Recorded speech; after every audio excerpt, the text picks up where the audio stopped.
Hey, it's Doris with Aldi Books, and I'm here to do the Black History Month book tag. This is created by Helene from Books by Leynes, and I've seen 2 or 3 people do it already. I think it's just a really, really excellent tag. The prompts are simple and to the point, but they cover a broad spectrum of great topics. So let's dive right in because I've got an amazing stack of books to talk about here. So question number 1 is, what is a book everyone should be reading during Black History Month? And give 1 fiction and 1 nonfiction choice. So for nonfiction, I'm going with Caste, The Origins of Our Discontents by Isabel Wilkerson.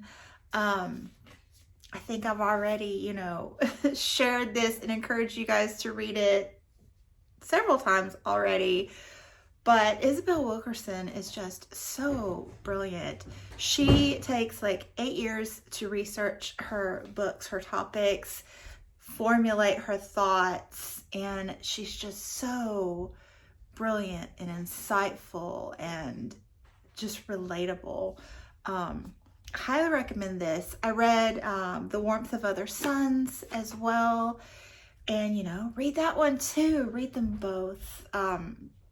I think she might win another Pulitzer for this one. I honestly do. And for my fiction, I think I shared this quite a few times the year before last.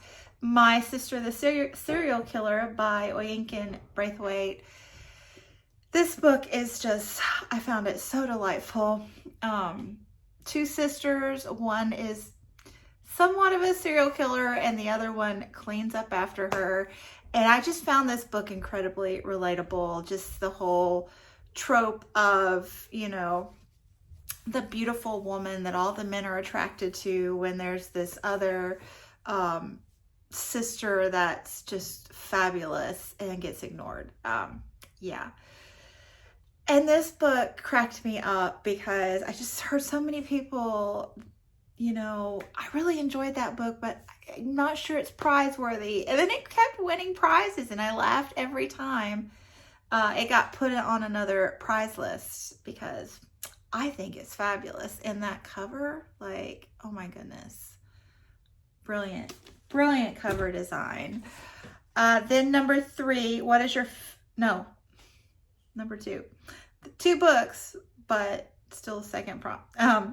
Which Black booktuber would you recommend watching and why? So I'm going to go with a couple here, and they're my Caribathon co-hosts. I'm not a co-host, they're co-hosts, but I love Caribathon.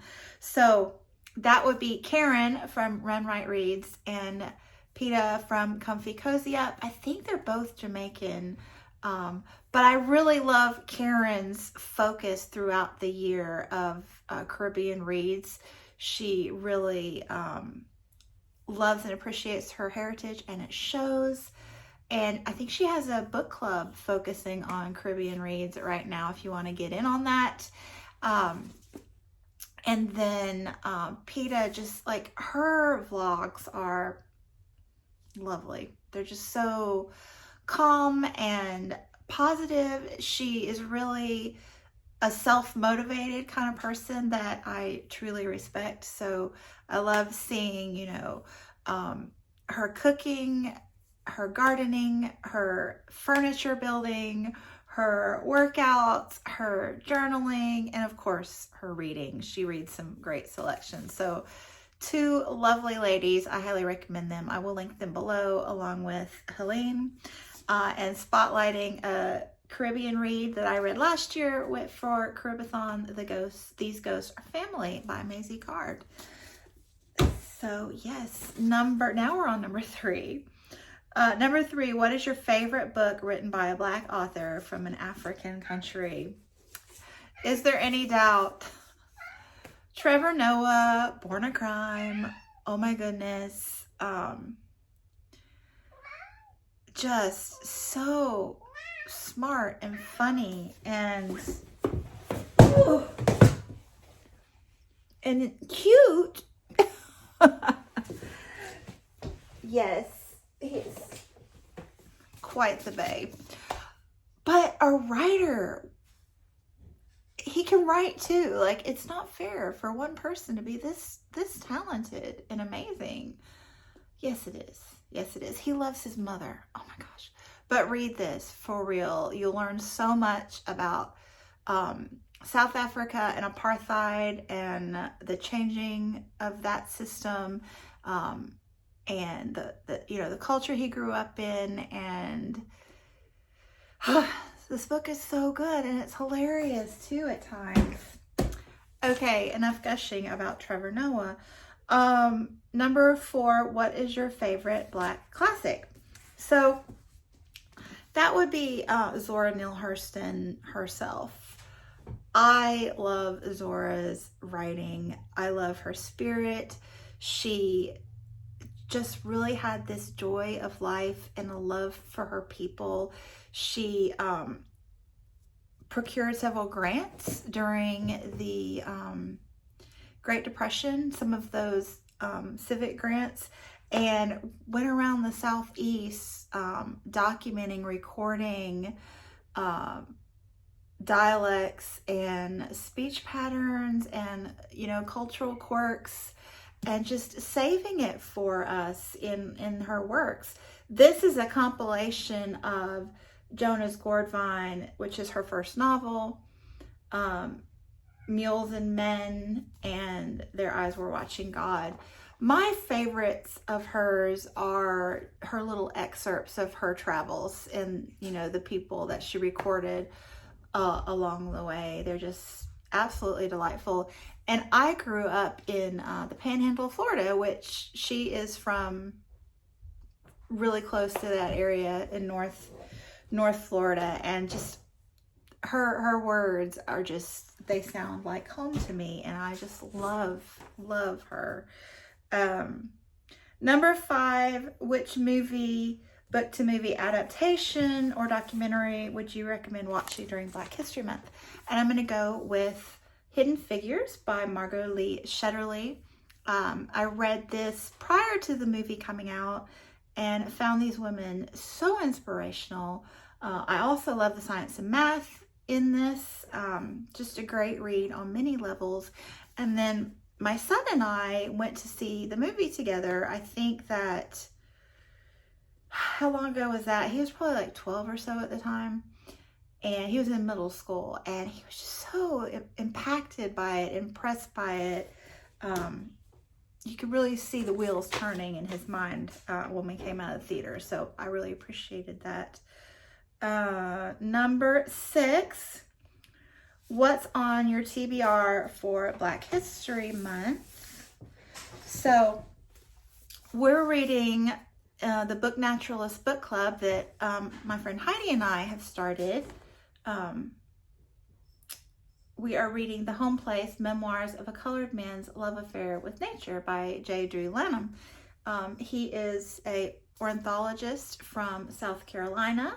So this talks about his childhood and, growing up years, and how he, love of nature, and how he came to be a professor of birds, a birdman. And looking forward to diving into this and chatting about it on Instagram at Book Naturalists. So there's that one. And then Citizen, an American Lyric by Claudia Rankin. I'm trying to get into more poetry this year. And this book was like all over BookTube when I joined, I think in 2016, 2017. So I've been wanting to read it ever since. So I finally have that, and I'm planning on diving in. And then Karen and I are reading through Jacqueline Woodson's recommendation list from Elle Magazine. So the next one in that is Brother, I'm Dying by Edwidge Dandicat. And she is a Caribbean author, I believe. And Dee Dee just told me where she was from. But my memory is really bad. So I apologize for that, but I'm reading this one. And then Wallace Thurman's The Blacker the Berry. This one is a Harlem Renaissance read, and I'm hopefully going to buddy read this with Lindsey from my reading life. And yeah, looking forward to that. And then a new acquisition is The Black Cabinet, The Untold Story of African Americans in Politics During the Age of Roosevelt by Jill Watts. My history buddy reading group, Heidi and Karen and Patrice Jones, we read Bully Pulpit by about Roosevelt recently, and so are kind of eager to get into this as well. So then the last question, which new releases by Black writers are you looking forward to the most this year? So just a couple more that I have on my physical TBR that I just got recently are Just Us by Claudia Rankin, An American Conversation. So this is, you know, by the same author of Citizen. So eager to dive into that. And of course, A Promised Land by Barack Obama, which I don't think needs an introduction. So I'm going to tag a few people. I think I'm going to tag everyone I mentioned so far. So that would be Karen and Peta and Heidi and Lindsey and Patrice Jones. I think Patrice could do the prompts on Instagram. And I want to tag Brian from Bookish. He's been doing a great, you know, he's a high school history teacher, and he's been doing a great series for Black History Month that I would invite you all to watch. It's really fabulous and insightful. So yeah, that's it. Thanks so much for watching. Thanks to Leynes for a great, or Helene, for a great prompt, and you all are welcome to do this as well. I think there's some great prompts on it. So thanks so much for watching, and I will be back soon. Bye.